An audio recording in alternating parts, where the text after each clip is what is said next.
If you're joining us live, this is our weekly Substack where we have an honest conversation really about what it looks like to build a business that aligns with your deepest truth. And today we're joined by Steve Kamb. I hope I said that right. The author of the new book, I think just came out yesterday, How to Try Again, and founder of Nerd Fitness, which is an approachable fitness company that helps busy humans level up their lives. And I just love what you do. I was sharing with Steve before this, that I used his service for the first time maybe a decade ago. And I just loved how he was kind of pulling together seemingly disparate threads of like geeky gaming and like epic quests and fitness in a time where like a lot of people kind of found that intimidating. And I know that was my case. So yeah, we're just really happy to have you here with us. Thanks for being here, Steve. Well, thank you so much for the opportunity. This is so fun for me. And like I said, the book came out, or like you said, the book came out yesterday. So I'm in like this weird kind of surreal space of this thing I've been working on for 4 years is out in the wild and almost like a dog chasing a car. Like I don't know what to do about it. Like I caught it. It's here. We did it. It's out in the world. And now I'm trying to figure out like what this is like moving forward. So it's a really fun, very strange time for me. Well, thank you so much. And it's very nice to witness your energy and be around that because it does sound very exciting. So thank you for your time and for being here with us. And welcome, everyone. Join if you have any questions, please just post it in the chat and we're going to do our best to respond. And I just like to remind ourselves why we do Sacred Business Stories. And it's purely for inspiration. Like when we see people doing something from their heart and, building a business that it's fulfilling, that looks good in the inside as it is on the outside, we like to invite people here. So if you're there and you're trying to create something, it's just kind of like giving permission that you can start from anywhere that you are. So I would love to hear like more the behind the scenes of your story. And I know it could be like many years and you could take in different directions. So it's really up to you to choose. But like from the beginning of your journey or, when you feel that makes sense till where you are right now, like how was that journey for you? A lot of ups, a lot of downs, a lot of unexpected side quests and things that I never would have expected. So I was raised, I joke and say like, I was raised by 2 loving parents and a Nintendo. I grew up playing, Mario and The Legend of Zelda, and then more complicated games as I got older, and really just fell in love with this idea of like video games as an art form and a storytelling device, and getting to be a part of that experience. And then I entered the real world. And I got a job in sales because I needed a job. And I figured I like talking to people. Let's try sales. I was so bad at it. I hated it. I was so bad. So I would literally sit in my car and drive to different job sites and get rejected for whatever I was selling and renting construction equipment. And then I would get rejected. And then I would sit in my car and read the next chapter of a book. And then I would drive to the next job site and get rejected. And this is right around the time I find the 4-Hour Workweek, which many people have probably stumbled across as well in a time of like, what the heck am I doing? So this was 2007. Yeah, 2007. And I just had this thought pop into my head.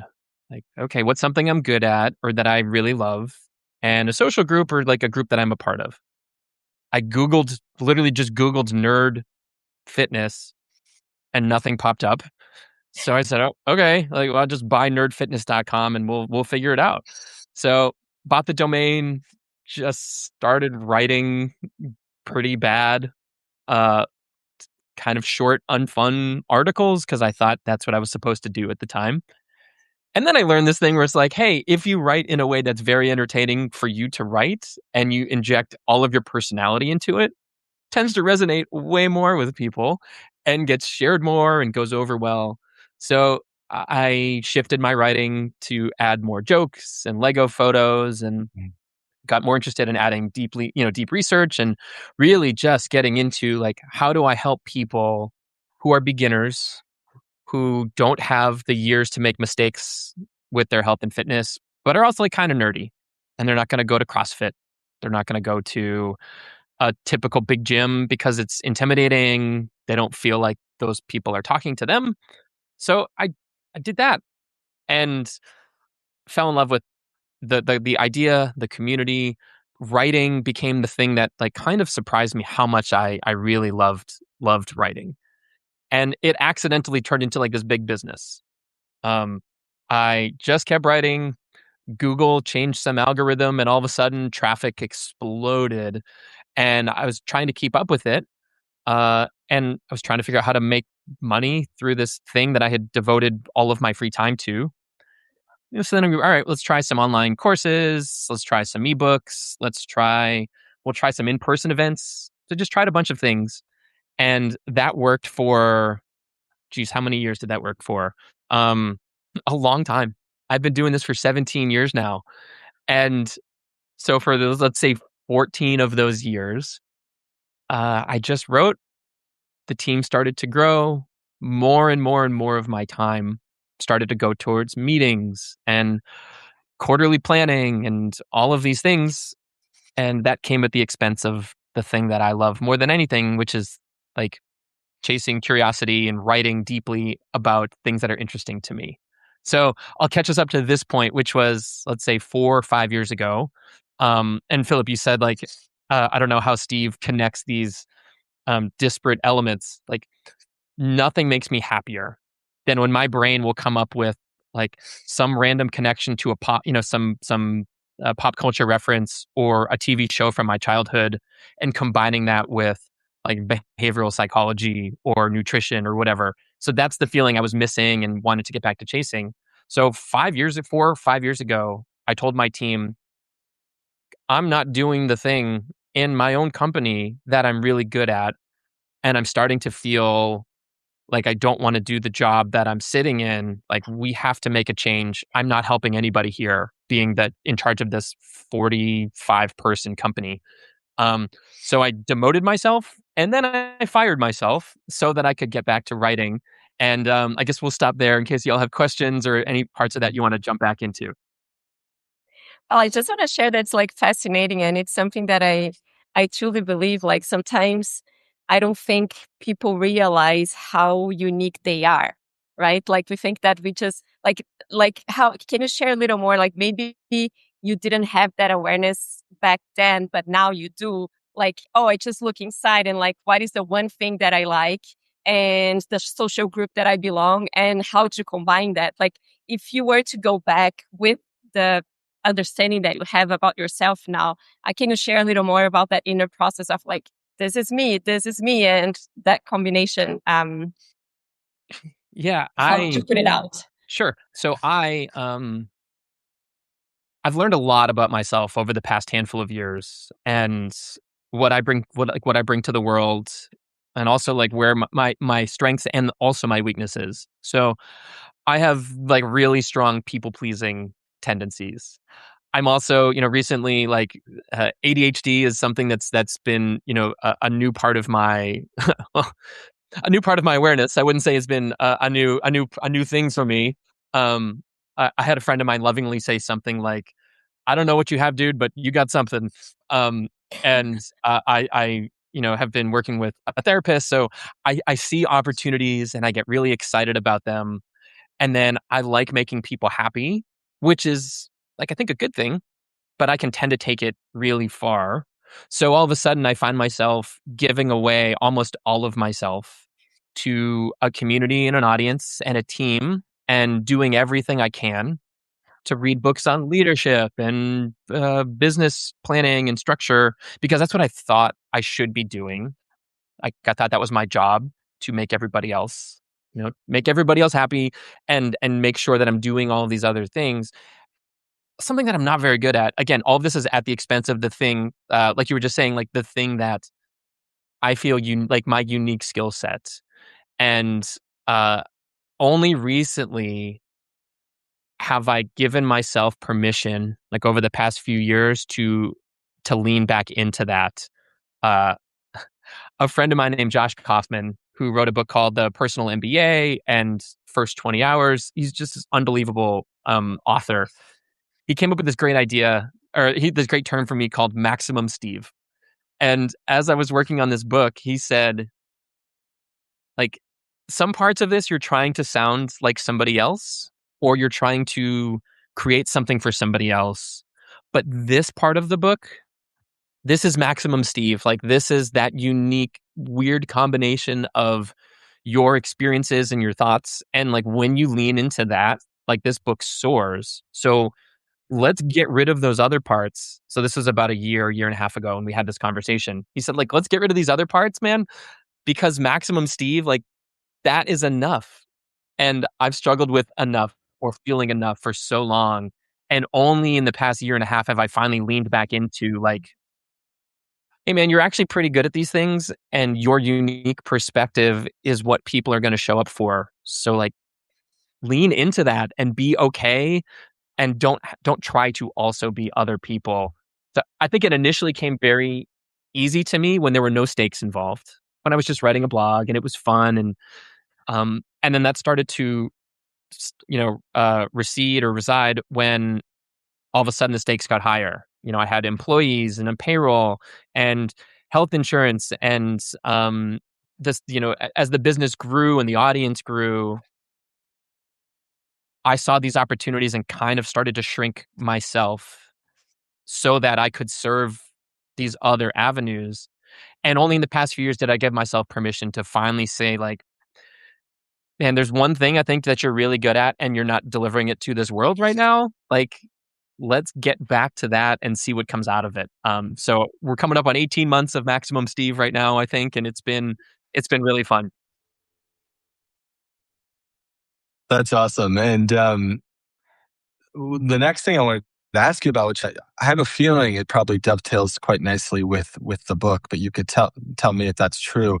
One of the things that we spend a lot of time, or we like to convey to our audience, is that it's perfectly normal to have fear and resistance coming up, and especially as you're doing things that are your meaningful work or it's from the heart. And it seems to me, you've had this cycle of reinvention at least a few times, from probably, deciding that, your original sales job wasn't for you, and then going all in on the nerd fitness and the blogging, and then realizing, whoa, I'm here, I've created this amazing thing, but it's not exactly where I want to be spending my time anymore. And, I think this is hard for people, that, especially if they've tried things a few times and maybe haven't quite landed on the right thing for them. And so, yeah, I'm just curious, like, for you, what is kind of an area as you've kind of gone through your entrepreneurial journey, that fear or resistance has kind of shown up for you, and what sort of tools or, things do you do to work with that to kind of keep yourself moving forward? It's hard, right? I think Yeah. what often looks like fear can also be, or rather, like, there are things that we might be afraid of that is actually us being avoidant of, like, an uncomfortable reality that we're trying to not actually face. So I'll give an example. As I'm trying to finish writing this book, like, oh, I don't have time to work on the book right now. I have to go rearrange this bookshelf. Okay, like, why do you need to rearrange the bookshelf right now? It's like, well, okay, I don't have to right now, but if I go do this thing over here, that's way easier than addressing the fact that my book is not perfect. Um, okay, why does your book need to be perfect? Well, I put a lot of pressure on myself because I've kind of restructured my life around writing this book. Okay, is all of this extra pressure actually helping you? No, probably not. Okay, like, let's keep asking. So, the technique that I talk about in the book is this is so random, but it's from Taiichi Ono, who was the father of the Toyota production system, essentially, like, the Toyota production assembly line. And he talks about asking, he calls it the 5 whys. Ask yourself why 5 times Mhm. until you get to the depth of, like, what we're actually addressing here. And we do this with our coaching clients at Nerd Fitness too. Like, oftentimes we're beating ourselves up for something that we think is a motivation problem, and it's actually a resources problem. Like, we're asking way too much of ourselves. Maybe we have young kids at home, or we're taking care of a parent that just got diagnosed with, an illness or something, and we're like, gosh, why can't I get myself to follow through? Um, it's like, okay, like, let's ask a bunch of whys here. Okay, turns out this is actually downstream of the fact that we're asking way too much of ourselves. So, okay, now bringing this back around to your question here, when we think of fear and why we're not able to follow through on something, sometimes that fear is really smart, or rather, like, that resistance is life giving us a signal saying, like, you're doing the wrong thing, and life is just going to keep trying to teach you that lesson. Um, and for me, it was I keep trying for 5 years to be a less bad leader and CEO. And every day I would wake up and say, nope, you just got to be better at it and keep pushing through this resistance. And like life is trying to, like, with flashing lights saying, like, you're not doing the job that you're actually good at, dude. You're not helping your company. You're not you like, I can't be more obvious about how much this is, you're doing the wrong thing. Eventually, I came to realize that I wasn't helping my company or myself by forcing myself into this role. So I think there is that element of it, which is like, yes, sometimes you have to do the work of slowing down and pausing, and whether it's journaling, meditating, therapy, just like really asking that question, like, are you doing the thing that you're really good at or the thing that you love? And when you love it, it becomes a lot easier to get good at it. And then the other side of this is like the very real resistance of, I have to be perfect. This is hard. I'm going to stop doing it because it's both imperfect and hard. Um, and I can't answer that question for you. Um, all I can say is, like, there is probably some part of you deep down, maybe that wakes you up at 4 a.m. while you're lying there in bed and is asking you the question of, like, are you doing the right thing? Are you hiding from the thing that you know you're meant to be doing? And that can go both ways. So, I mean, I would love to talk more about this. It's so personal to each person that I can't provide, like, a bumper sticker answer of like, just push through it or definitely give up. It could be either one of those. You just have to do the work, which is so hard, of knowing yourself. It could be the people around you that can help too, of like, am I doing the thing I'm meant to be doing? Or am I hiding from the thing because there's a part of me that wants it to be perfect and easy? Mm. Yeah, and I truly appreciate you saying that. And I have my own version of it. And my question is like, what do I truly want? And like it's almost like going to the root of the thing, right? Like if I am answering like, am I doing because I believe that this is what I'm supposed to be doing? Am I doing because this is what I believe that will make money? Am I doing because whatever reason? And that's not like because I love it. And I think it goes back to your not enoughness, right? Like sometimes we do things because we don't believe we're enough, and then we cannot connect with what is in the heart. And then because of that, you're kind of like, oh, so then I'll do that. And it's just fascinating how the mind, so just pausing and asking questions, you're like, is this true? Is this true? Like, it's really powerful. But I agree with you. It's not a one recipe fits all. And it requires like to slow down and ask multiple times, because the mind, at least in my experience, will try to create, when I'm feeling resistance, like all the reasons why maybe I shouldn't be in touch with the thing that I truly want.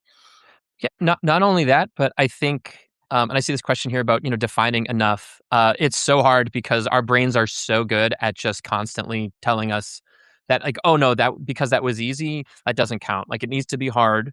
Or also, we're every day inundated with the thoughts, and the most successful person in any area of life, at any time we step onto or check out social media or the news or whatever. And my brain is really good at suddenly saying, like, oh, well, this person is like really good on Instagram or is unbelievable on YouTube. Like, you should also be on Instagram and YouTube. And oh, wait a second, this other thing. And my brain will say, well, you can just go do that thing for a while until you're good at it, and then you can stop. And I constantly have to remind myself, like, don't just ask, the way I put it is like, don't just ask, is the juice worth the squeeze? Right? Like, is it worth doing this thing so that I can get the end results that maybe I don't actually want? Like, also ask, do I like juice? Right? Like, if i- if you start something with the sole goal of, like, so that you cannot wait to be done with it, um, oftentimes, especially in this internet-based business world right now, the reward for getting good at that thing and doing it is that you have to keep doing it. And I like struggle with that so much because it's really easy for me to say, like, oh, I'll just do it until for a while. No, man, like, if it works, then you have to keep going. And if I don't want to keep doing it, then like maybe you're better off finding the path that aligns with your strengths on a platform that you love. Like we were just talking before this, Philip, about how much we're both really enjoying Substack. It's like, I love writing. I love talking about writing. I love connecting with people. And then I'm trying to like shoehorn in all these other paths, diluting my efforts everywhere. Because that way I'm like, oh, that'll solve all my problems. No, man. The end result here is you have to keep doing it. So like, what are the things that you're willing to keep doing for as long as it maybe takes to share your message or to fall in love with the idea of getting better at that thing? That's been so hard for me to learn, but has been really rewarding once I've given myself permission to let go of all of these other things too.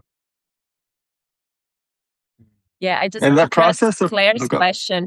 Sorry, just because it's connected, she asked, like, how long did it take for you to realize that you couldn't do everything by yourself and you needed a team? And how was that? Was that process easy? Definitely not easy. I think, so at this point I was 25 or 26 when I had started Nerd Fitness, and I made some decisions that I think maybe I would have done things differently in retrospect, but I can't go back. I also don't know if I would have been able to learn that lesson. And also, I'm glad that I did or followed the path that I did. So I'll say, like, everything comes with trade-offs, right? When you're a solo entrepreneur and you're handling all the customer service things yourself, and then you're troubleshooting the fact that the PDF didn't upload correctly or the website, whatever, like, there is a part of your brain that is going to say, man, I wish I had a team that could help me with this. And then you have and then you hire somebody part-time, and that can be really helpful. At the same time, you now have a payroll, and that changes things. And I'll say, like, when I got to 40, 45 people, that weight on my shoulders as again, recovering people pleaser, recovering insecure overachiever, uh, all of a sudden I'm like, boy, this is a really big payroll. And that affects maybe some of the decisions or choices you have to make. So since then, since I've kind of stepped back, I'm now like, I am an author. And yes, there are things I'm like, this morning I was updating the about page on my website because I screwed up the footer. And I'm like, man, it would be nice to have like, no, dude, like I have some part-time help. And I'm like purposely keeping things small. And I recognize that comes with trade-offs that other people, or rather that I'm doing things that like in some ways are kind of pain in the butt. And also it feels fun again because it feels like the old school days of this. So I don't have a great answer for like, when did you know you needed help? It's when I ran out of time and couldn't answer all the emails and couldn't do all of the things. And then the team just started growing, and that made it easier for me to hire more people. And then I grew more, and so on and so forth. So I think you just have to be deliberate and recognize that both halves of this, either side will have compromises. Hiring a team is great and complicated. Being a solo entrepreneur or just getting some part-time help is great and frustrating at times because you're having to go a lot slower and say no to way more opportunities. But it makes it a lot easier to turn and pivot and make adjustments to a business or your strategy or the products you offer or services, whatever. You have to accept that both of those paths can work. It just depends. Maybe if you get to know yourself, like I'm now learning, me in charge of a company is a terrible idea. Me with like some part-time help, and I get to write and not have to worry about what I'm writing about or carrying all these other the rest of this load as well. Like I'm a much better creator and writer and artist when I do that, but I had to jump through those hoops and go on that roller coaster. So now that I'm not always wondering, oh, I wonder what if, had I not gone down this path. So again, I wish I had a better answer other than it depends. Get to know yourself and then be kind to yourself if you happen to pick the path that maybe isn't aligned. Like that's human beings. We're all trying to figure it out together, and this is really hard.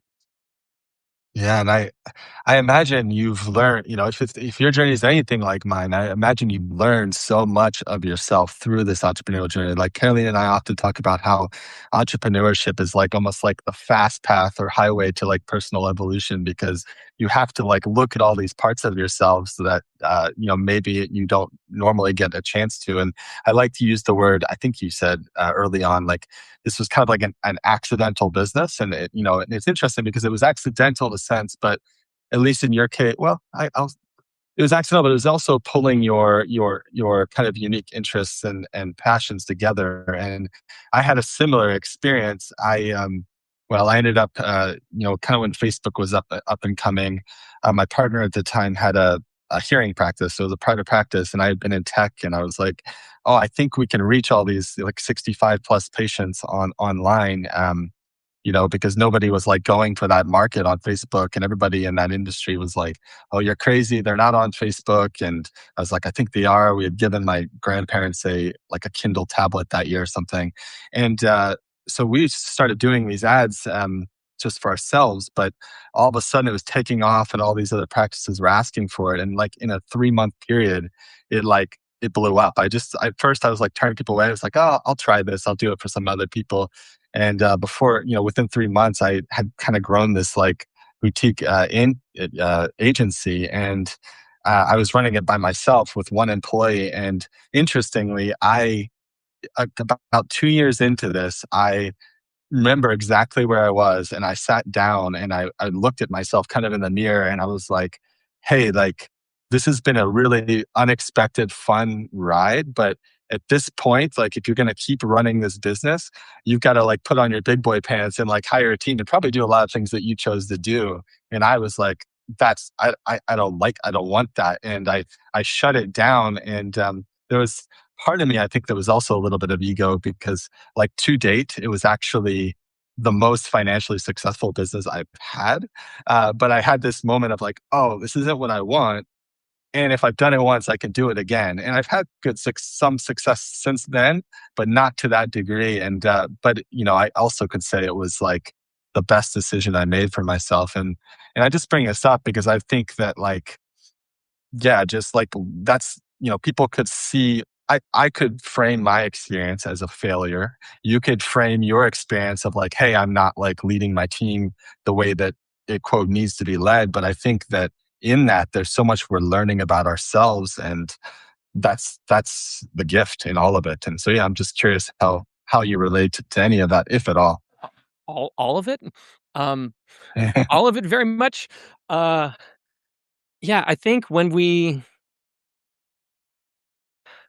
like, if you reach, yeah, there is certainly ego attached to like, oh, I have a big business, all right, look at all these employees I have, and I think that gets lionized and rewarded.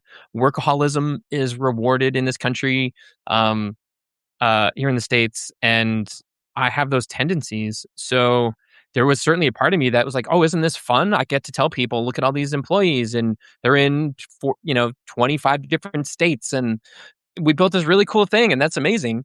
But like that does come with some serious trade-offs and challenges. And if like I kind of looked forward and said, like, if this works, the end result is the team is even bigger, the meetings will be longer, the payroll will be larger, um, and my day to day, like, is that actually the life that you want?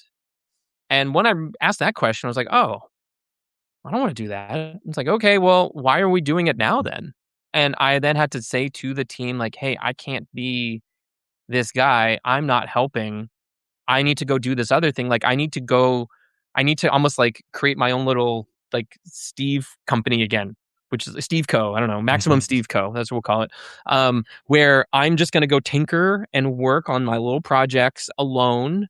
And I can help sometimes, but like I have to go do this. And like everything, it's that came with trade-offs and challenges, but I don't know, like my day-to-day now is exactly how I want it to be. And the end result is a book that's now on bookshelves all over the world. Like uh but it required me to let go of the old version of me, which was so hard because I built Nerd Fitness is my baby. I've been doing it for 15 years. There's a community. People have Nerd Fitness tattoos. They've met at our events and got married. Like, to step back from that was so hard and really challenging. And there's a lot of people that were like, no, you have to be here doing this. So the community would say, like, where are you going? which is really hard because then I have to say, like, I'm working on a thing. You'll see it in 4 years. That's somebody that lacks patience. That was really, really hard. But I can finally this week say, like, I'm so sorry that I had to step back for my mental health, for the health of, all of this. And also I now have this thing that I'm so glad that I did it. But man, it sucked. It was really hard. And, but I don't regret the decision for sure. Um, oh, and this is also fun. While all this is happening, Google changes algorithms, ChatGPT scrapes all of our content. So while I'm in my cave, Nerd Fitness is losing over month after month after month. We're down 80% of our traffic. It was getting 1.5 million hits a month, and now that avenue is closed. And I had to say, like, this sucks, and I'm so sorry, but I also, like, I can't fix that and do the thing that I'm, like, uniquely capable of doing. And I don't know if it was the right decision. I can say it was for me. And I hope, I'm not sure what the future holds, but I've kind of given up on planning for the future. And I'm now just kind of taking things a week and a day at a time. And that seems to be working a lot better than having a very specific future that I'm working towards, because that didn't work out. Yeah, I so resonate. And Corinne said it's inspiring. Indeed, it is. Like, it's just beautiful, and the way you shared, like, it's just so, like, you don't see when you made a decision back then where it would be, right? Like, it's not that, like, oh, I have this vision and I know, like, you just know that there's something like cooking inside that you need to say yes to that.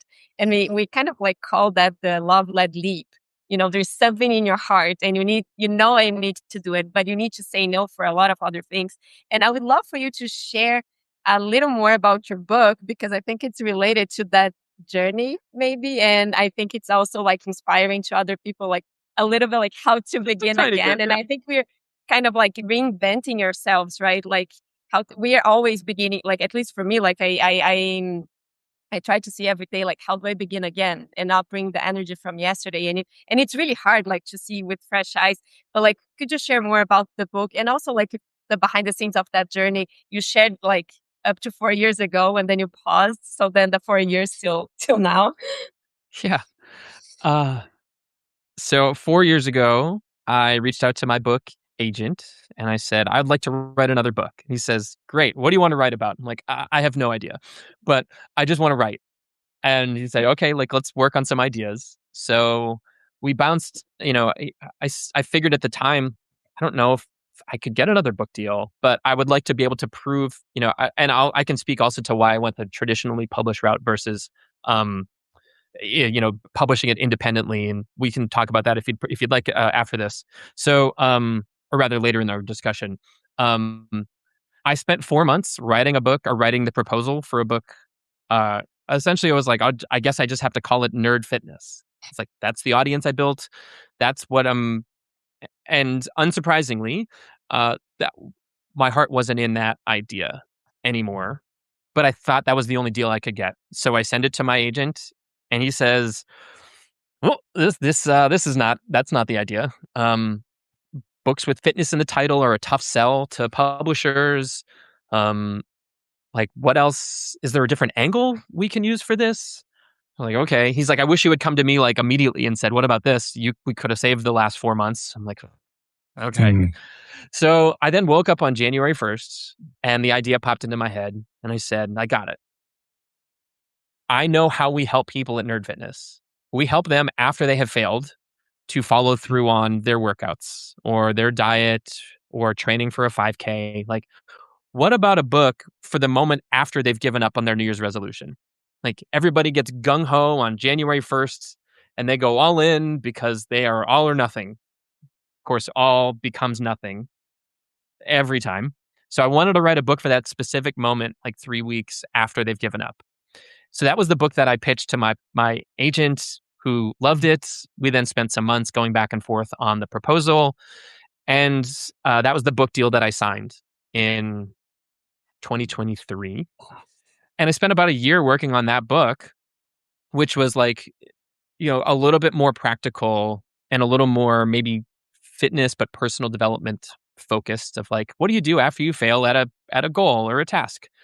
Um, and then life took a few turns for me. One, I had my first, skin cancer diagnosis. It was in like my hair, which was interesting. So I had to like scoop it out of my scalp and then suture my head shut. It was the good kind of skin cancer. My dermatologist told me, which is, I guess, a blessing, but kind of my first reality of like, hey, dude, you're not getting younger, and there's probably more of this coming. So okay, that's one. Two, again, I'm watching as Nerd Fitness is losing 80% of its traffic, and there's nothing that I can do about it because Google's not coming back. And then I went through an amicable but like heartbreaking divorce, and all of a sudden, like these things all happened with pretty close succession, in close succession rather. So I tell my publisher, just a heads up, this book is going to take a little bit longer. For reference, this book was supposed to be out in January of 2025. It's now June of 2026, 20 drafts later, and a lifetime of lessons learned and adjustments. The book evolved from more like what do you do after you've given up on your workout? Like it still does that to a small part, but it's much more like what happens when life doesn't go the way that you expected? And you're beating yourself up because something you worked on or something that you're a part of didn't work out, especially if you're somebody that has prided themselves on just working through problems or working harder to solve problems. What happens when that stuff stops working? So I had some really challenging nights and months. The term I use in the book is treading water, where I wasn't making progress on a lot of things, but I wasn't giving up either. I was finding ways to do like the bare minimum to remind myself that I'm still here. So that's what this book evolved into, was I say right in the introduction, like, I don't have all the answers. I'm still going through it, and I don't know what the future holds for either of us. So we can set that aside. This is not a book like privileged dude, has very relatable challenges and then succeeds. Like, I don't think that's helpful for most people. Instead, it's much more like hey, here's what I'm going through, or rather, here's what I went through while I'm writing it. I don't know what you're also going through, but let's go through this together. Here are some stories and some lessons and maybe some strategies that we can use and try to see if maybe they can help you forgive yourself. Did we lose Steve? Oh, I'm still here. Sorry, can you hear me? Oh no, I'm still here. Here. Weird. You disappeared on the screen for a second. Oh no, sorry about that. Yeah, that was I'm the still first. Here. Yeah, no good. Yeah. Oh, somebody was saying yesterday, my friend Krista, who might even be in this group, she said, I love Substack because like some things are still like a little wonky, which feels like very much like old school internet. I'm like, I actually kind of like that too. It's not perfect, which is great. So anyways, yes, this book is not for, I don't have all the answers. Instead, it's, let's go through this together. Let's figure out a way to pause and tread water and see what tomorrow brings. And we can give ourselves permission to be okay that we're human and that we're struggling, and we can try together to figure out what's coming next. Yeah, that's really powerful. And I think we all need that, right? Because sometimes we're so alone going through the journey, and what we see out there is like, oh, I went through this and here I am emerged from but I don't, at least my journey never ends. We're always going through something, right? And it's always like you feel alone, and then it's just so helpful to just find that like other people are going through that too, and we are not alone, and we are not less than, or because I got this wrong, like that I failed. It's just a constant process of learning, I guess, and evolving. Yeah, failure's such an interesting. It's the first chapter of my book because I think it's the reason. It's the one I want to make sure people absolutely get to. I think a lot of us are struggling right now, and I think a lot of us there is fundamental changes coming to the creator industry. A lot of my friends have had to shut down their websites because their Google, all of their content has been taken, and now nobody has to click through to their website. So like this is coming through no fault of their own, and they're feeling like failures and they're cramming it down because everybody else is projecting strength, success. Look how happy and successful I am. First of all, I think a lot of people that are posting about how happy they are on the internet are probably the people that are not happy. They're putting that out into the universe. Otherwise, they would just be happy and don't have to post about it. That's beside the point. I would then also say, like, failure is the most human thing we can do, like outside of breathing and complaining about traffic. We all fail. We all do it. We're all going through something right now. And when we talk about it and share it with others and say, here's the truth. I think it's such a relief for everybody around us to say, like, oh, thank God I don't have to be perfect anymore either. Like, we're all navigating a weird, weird, weird time right now in the internet, with your business, with the economy, with whatever is happening in reality today. Like, it's weird and uncomfortable. And I think, like, when you talk about it, one, it makes you realize that everybody around you is also going through something, and maybe it gives them permission to share it too. I tell this amazing story in the book about visiting the Museum of Failure. And there is this beautiful, the final exhibit is this wall where people write on Post-it notes and stick it on the wall, their failures. And I found it so encouraging and uplifting because it made me realize that I wasn't alone and that my problems, which felt so personal and unsolvable, was like, all right, dude, like, they're not that uncommon. Welcome to the club. Like, you're part of it. Like, I even built so if you go to How to Try Again, which is the name of the book, howtoTryAgain.com/fail or /fail, you can add your own failures to our own little digital wall of failure. So I'm so proud of that. People are sharing amazing failures, but I just want to, like, give people permission to share it and stop feeling badly when it happens. Whether it's something that happened to you, like a Google update or ChatGPT, or it's something that is just totally your fault. Like, that happens too, and that's totally okay. It's like, well, welcome to the club. We're all human. We're all doing it, and we're all going through it. Yeah, I love it. And I want to make myself a note because I want to post some of my failures that's for sure. And I encourage you, if you're there on listening to this interview, to do the same. And just to share with you how much I resonate with that. We have a culture of celebration in our community. Our And I community, we encourage have this people to pose. celebrate. So we do the movement. And I'm like, We do don't this just as a group celebrate the as things people that share work their for failures. you. I love that. Yeah, so come here and share your failures and share, like, the hard moments that you're living, and share, like, the shitty stuff that's going on in your head, because this is all part of life and not necessarily needs to bring us down. It's just part of it, right? So we have this, let's celebrate the good things, but let's celebrate your I love that failures. so much. I love it. Yeah, people, it's so fun too. And it's also, I think, training your mind in a certain way to relate to it, because now people in our community, myself included, are so primed for it. It's like someone shares something and we're all able to just kind of be in it and be like, yeah, that's awesome. You went through it. And guess what that means? You're growing and you're moving through it. And yeah, as you said, it's like one of the most human experiences that you can have. And, we're all so afraid of that failure. But then when we kind of see that, there's life on the other side of that, then, we can kind of take the power away from that. So yeah, I love everything about that. And yeah, we are in a weird time. It was funny. Carmen and I were just, it's funny because you mentioned 4-hour work week. We were driving back, actually. We're driving back from Rio this morning. And,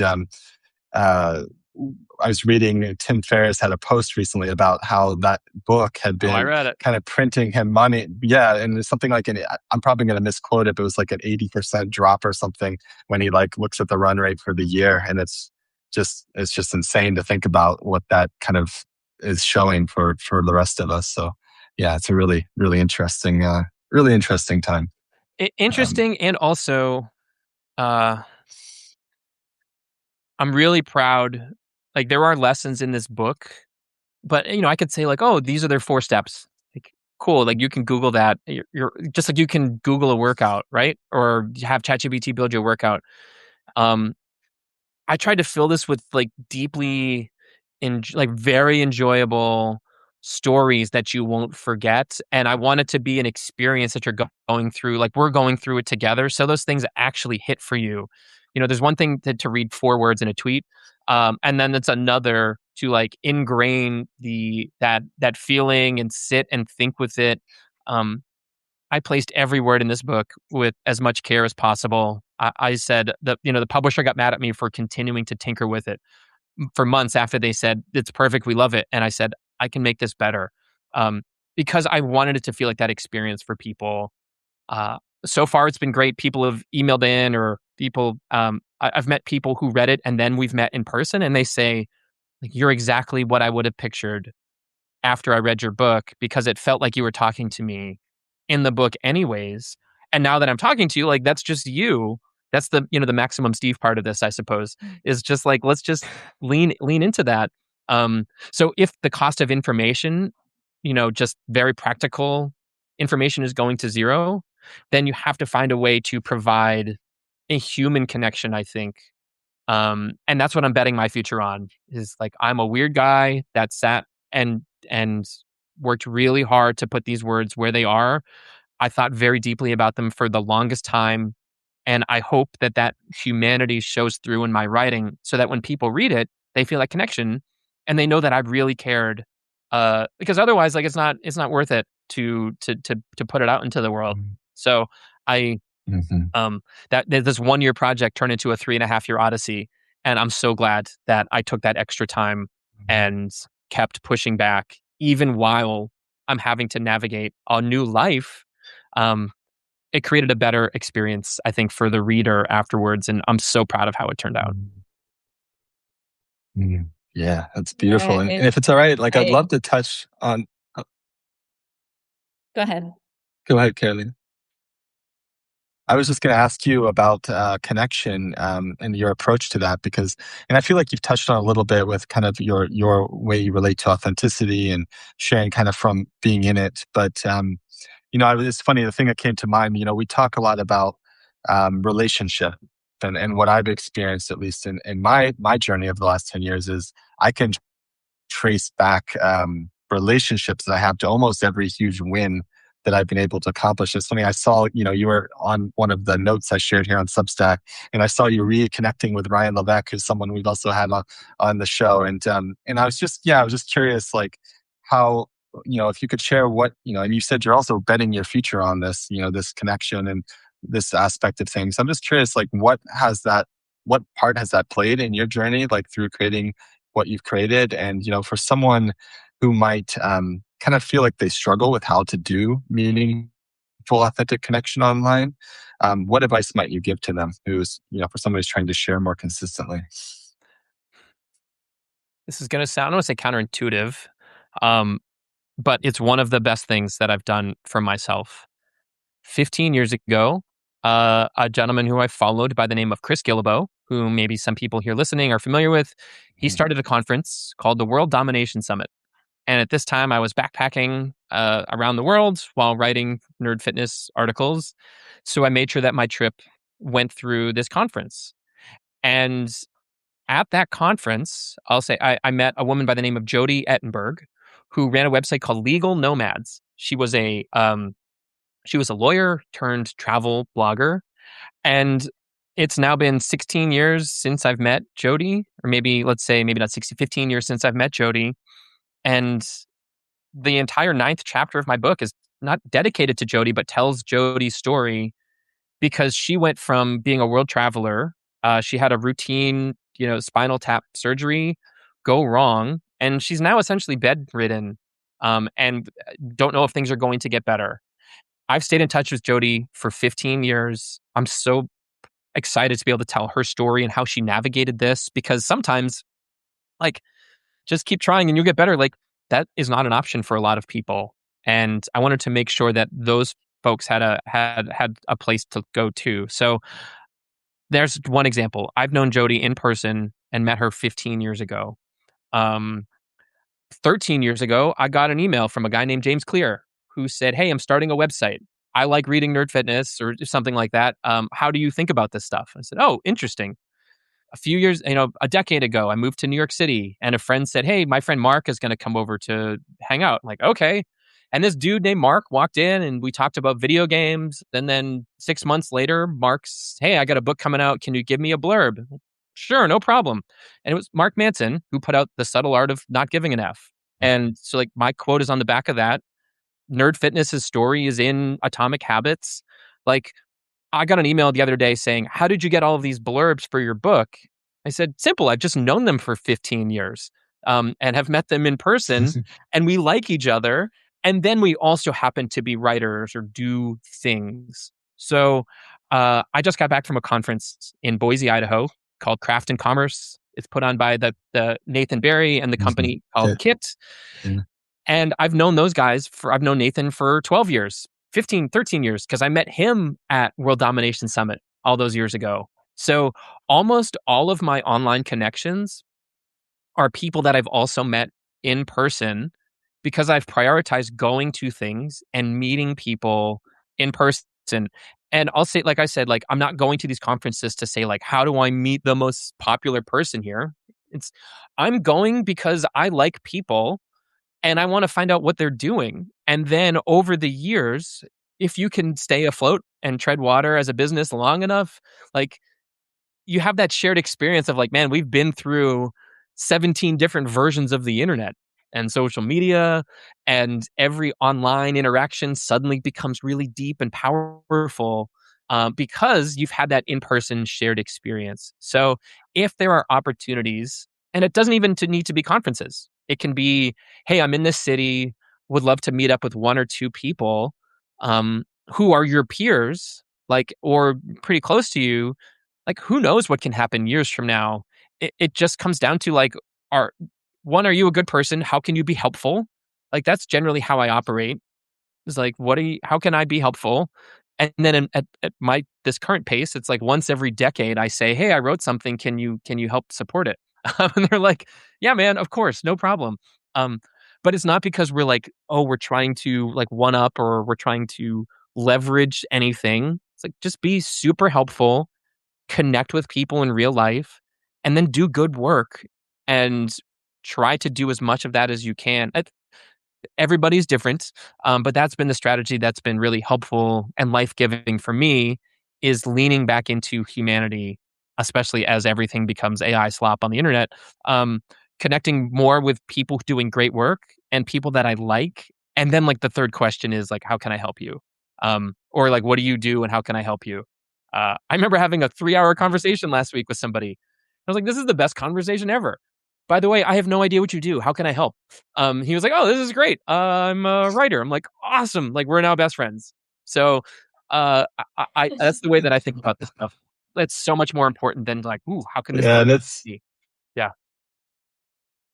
Yeah, when you align with and then interestingly, when you're aligning with your actual passions and interests, it just becomes a natural, it's just kind of who you are. Like that's what I tell people when people ask me about kind of mixing it up here on Substack. I'm like, hey, just like don't overthink it. Just like go find the people you actually resonate with and that you think are interesting and that you're curious about and that they're doing cool things or you appreciate what they're writing about. And if you just approach it from that space, there's really no effort because you're just kind of following your own curiosity and your own threads. So yeah, I love everything that you said there. And I can echo that. Like for me, all of my best relationships have been from going to events as well. And I probably have know a lot of people in common.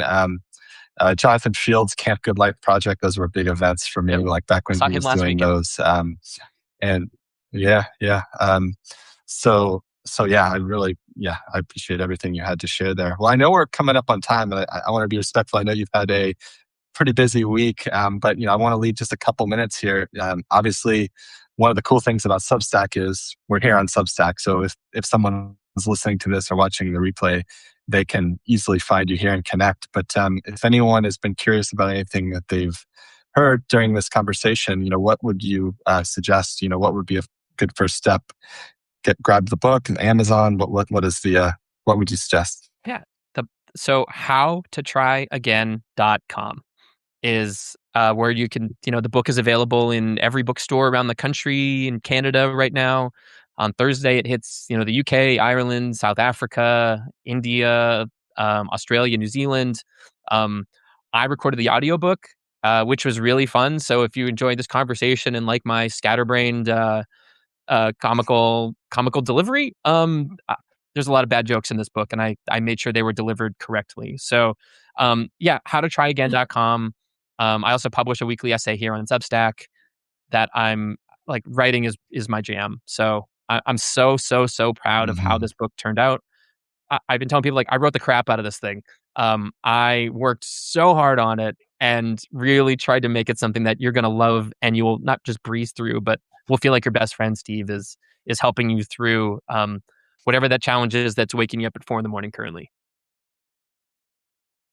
I just have one more question. Can you just go back to your choice of publisher that you said that like the why you didn't decide to do it yourself and to go for a publisher? So I'm just curious about that before we finish. When you go with a traditional publisher, specifically for nonfiction, essentially you write a business plan and say, hey, this is the idea that I think I have, or this is the rough idea of what I have. Here's my audience. Here are the people who will promote it. So like, I didn't know if this was something that people would want. You know, like, there's a tagline at the top of the book that says, some people wake up at 4 a.m., run 15 miles barefoot, and take an ice bath. This book is for the rest of us. It's like, that was the first line of my book proposal. I didn't know at the time. I was like, I'm getting sick of this optimization culture and everybody getting shamed because they're not doing ice baths at 4 a.m. I wonder, maybe there's an idea here that people will resonate with. So when you go with a traditional publisher, essentially you are trying to get them to believe in an idea. So from my perspective, it was, hey, if I don't know if I can get a deal, but this is an idea I'm willing to spend the next 5+ years of my life writing about and thinking about. So when the publishers, all of a sudden, I went from, I don't know if I'm going to have a book deal, and the publishers, a lot of them were like jumping on this idea. It proved it to me, which was like, okay, the market is going to want this. And the good news is, 4 years later now, I think everybody's kind of like, yeah, I get it, dude. We don't have to get up at 4 a.m. So like, that's hitting at a perfect time, which I'm fortunate for. And then also, when you do a traditionally published book deal, you get some of your money up front, but the other 75% of your money doesn't come until the book is turned in. So all of a sudden, for a master procrastinator with ADHD and somebody that is like no problem avoiding doing a job, like, dude, you're not getting paid until you actually turn this book in.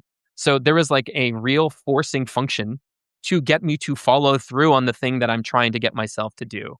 Now, also, I'm getting paid upfront to write it versus when you do an independent book, an indie book, like, you're having to find the editor, you're having to find all of these other you're having to do all of the work and pay for all of that upfront. Like, yes, you make more money per book. I wasn't in the position to be able to do that. So it was much more, hey, this way I can get paid to write this book, which proves the idea is at least worth it. I have to write it to get the rest of the money.